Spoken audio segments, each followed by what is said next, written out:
नमो भगवते वासुदेवा। भगवान श्री कृष्ण की जय। और नारायण मेरे श्रोतागण, उनके माता पिता, उनके बच्चों, उनकी बहू बेटियाँ, उनके बुजुर्गों की रक्षा करना। श्रीमद् भागवत महापुराण प्रथम खंड।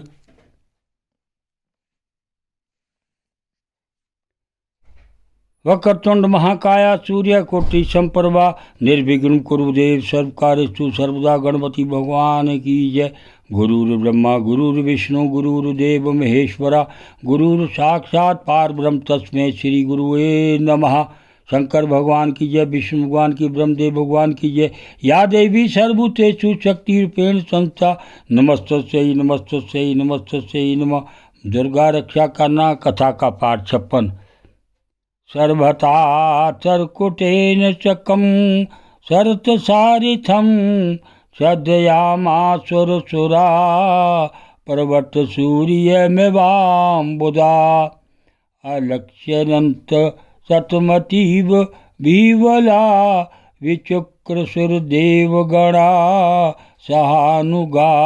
अन्यायका शत्रुबलेन निर्जिता वाणी कवथा भिन्न नवो यथारण वे तत्सतु रास दिशु बद्ध पंजयाद विनिग्रता सास वरथव जाग्रणी ववो दिशा कम पृथ्वी च रोचयन् स्वतेजसा सूर्य इव क्षपातये।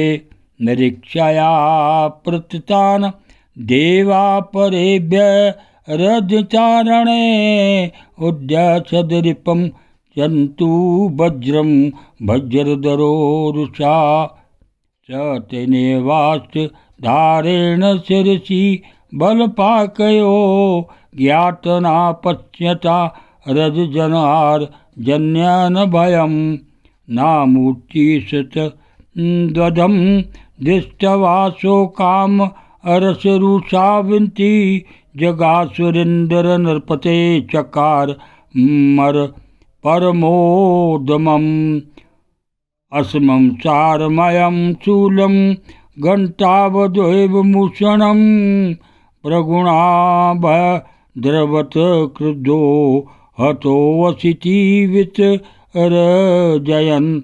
प्राणीन देवराजाय निनदन मृगराडिवा तदान पदाद गगन तले महाजवं विचिछदे हरिषुषि सहस्रधा।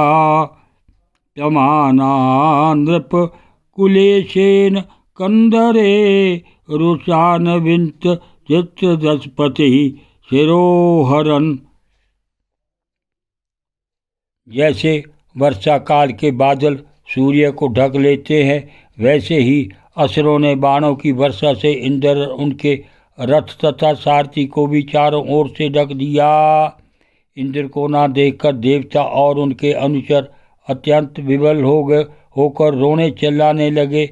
एक तो शत्रुओं ने उन्हें हरा दिया था और दूसरे अब उनका कोई सेनापति भी ना रह गया था। उसी समय देवताओं की ठीक वैसे ही अवस्था हो रही थी जैसे बीच समुद्र में नाव टूट जाने पर व्यापारियों की होती है। परंतु थोड़ी देर में शत्रुओं के बनाए हुए बाणों के पिंजरों से घोड़े, रथ, ध्वजा और सारथी के साथ इंद्र निकल आए। जैसे प्रातःकाल सूर्य अपनी किरणों से दिशा, आकाश और पृथ्वी को चमका देते हैं, वैसे ही इंद्र के तेज से सबके सब जगमगा उठे। वज्रधारी इंद्र ने देखा कि शत्रुओं ने रणभूमि में हमारी सेना को रौंद डाला है। तब उन्होंने बड़े क्रोध से शत्रु को मार डालने के लिए वज्र से आक्रमण किया। परीक्षित, उस 8 धार वाले पहने वज्र से उन दैत्यों के भाई बंधुओं को भी भयभीत करते उन्होंने बल और पाक के सिर काट दिए। परीक्षित, अपने भाइयों को मरा हुआ देख नमुची को बड़ा शोक हुआ। वह क्रोध के कारण आपसे बाहर होकर इंद्र को मार डालने के लिए जी जान से प्रयास करने लगा। इंद्र, अब तुम बच नहीं सकते। इस प्रकार ललकारते हुए एक त्रिशूल उठाकर वह इंद्र पर टूट पड़ा। वह त्रिशूल फौलाद का बना हुआ था, सोने के आभूषण से विभूषित था और उसमें घंटे लगे हुए थे।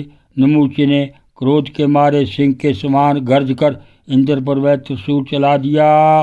परीक्षित इंद्र ने देखा कि त्रिशूल बड़े वेग से मेरी ओर आ रहा है। उन्होंने अपने बाणों से आकाश में ही उसके हजारों टुकड़े कर दिए और इसके बाद देवराज इंद्र ने बड़े क्रोध से उसका सिर काट लेने के लिए उसकी गर्दन पर वज्र मारा। ओम नमो भगवते वासुदेवाय।